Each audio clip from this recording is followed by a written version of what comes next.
another character, another cryo mom coming, Citlali to Genshin Impact. What's going on, guys? Welcome back to the channel. Today we're going to be tackling another defensive character that many of you, I think, are going to want to have your greedy little hands on, this support character, because, well, a lot of you have been waiting for the Pyro Archon. If you haven't seen that video yet, go check it out. And this one's going to kind of be like the peanut butter and jelly from Mavuika, kind of like Noelle and Farina, but like, you kind of need to have it. Let's just break this down for you here. The elemental skill, let's get right into it for you. The Dawn Frost Dark Star, dude. Oof. Invoking the secret packs passed down by her tribe over the millennia, Citlali deploys the Opal Shield and calls forth the Obsidian Tsitsamat Itsapapa, a creature that is reputedly terrifying beyond but compared. Dealing Night Soul aligned AoE cryo damage, the Opal Shield's damage absorption scales with her elemental mastery and absorbs cryo damage with 250% efficiency. After using the skill, Citlali gains 24 Night Soul points and enters the Night Soul Blessing state. When Itsapapa leaves the battlefield, Citlali exits the Night Soul Blessing state. Itsapapa follows the character. If Citlali has at least 50 Night Soul points, Itsapapa enters the Opal Fire state and continuously consumes Night Soul points to help whip up a Frostfall Storm that attacks opponents within its AoE, dealing Night Soul aligned cryo damage.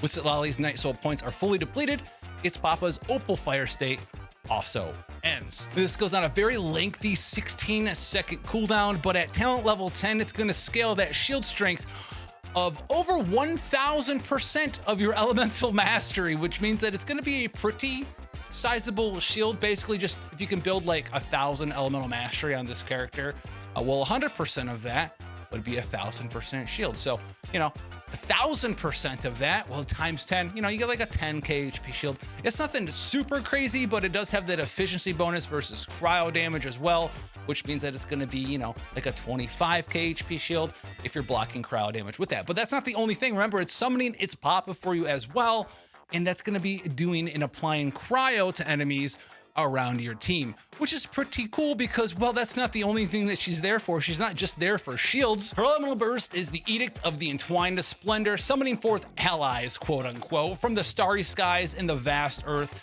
hurling an icy storm to bombard the area in front that deals Night Soul aligned AoE cryo damage, restores a fixed amount of Night Soul points to Citlali, and also summons one Spirit Vessel Skull near a maximum of 3 opponents within the AoE.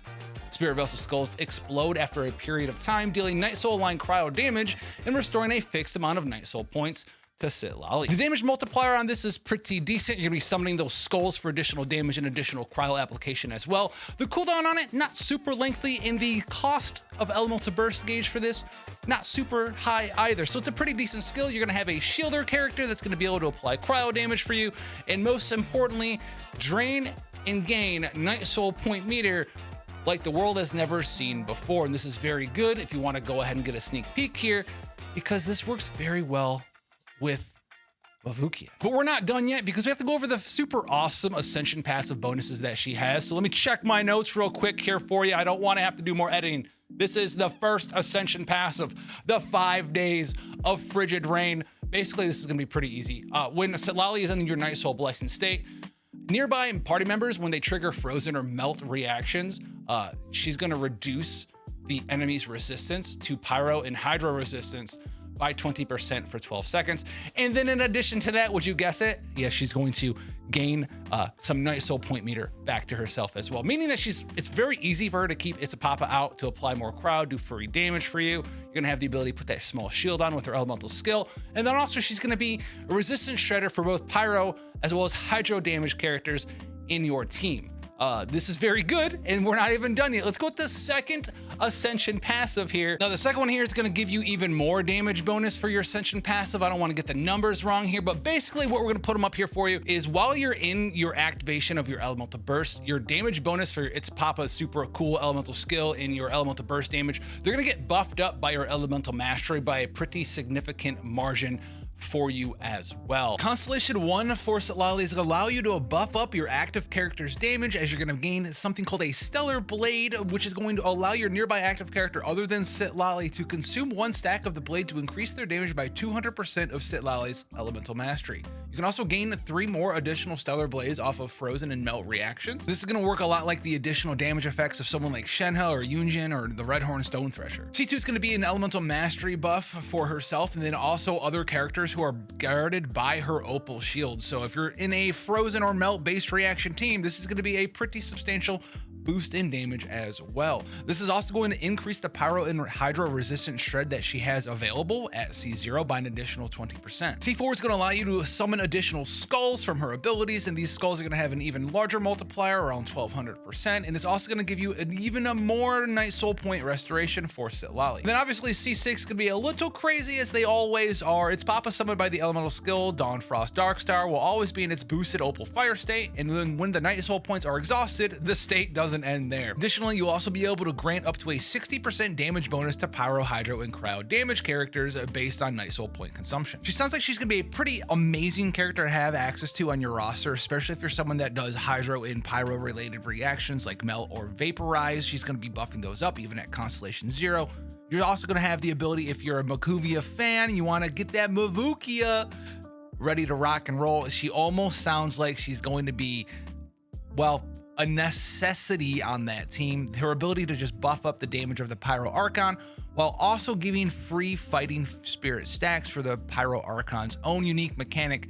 Yes, because they don't use elemental burst energy, they actually gain access to their elemental burst based on how fast you can consume Night Soul Point meter on characters in your entire party. And Citlali has the ability to just drain Night Soul Points over and over between her elemental skill, her little summon, and her elemental burst. All this is going to go very well with the Pyro Archon's kit, so you should probably save up for this character. This is going to put you at Constellation 0 with Citlali in your team if you want to combine her with, I don't know, a lot of other characters in the game. She's going to have the ability to apply lots of off-field cryo damage. She's going to have elemental mastery as one of her main stats. It's going to help her shield build up. It's also going to help her damage build up, sort of similar to someone like Nahida, and she can be someone that is also doing melts as well. We could have someone apply Pyro off the field, which there's a couple of ways now, not just Dea. Go check out the new Pyro Archon video or even the Pyro Traveler video and get big damage, and then also get more damage because you're stacking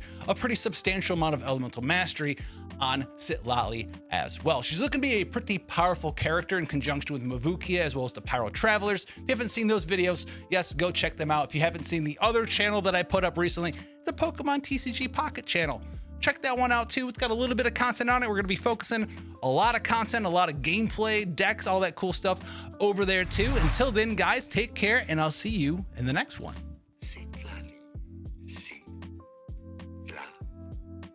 Citlali, dude. Citlali, dude. It's Citlali, dude. It's Citlali, dude. Get it right, dude. It's Citlali, dude.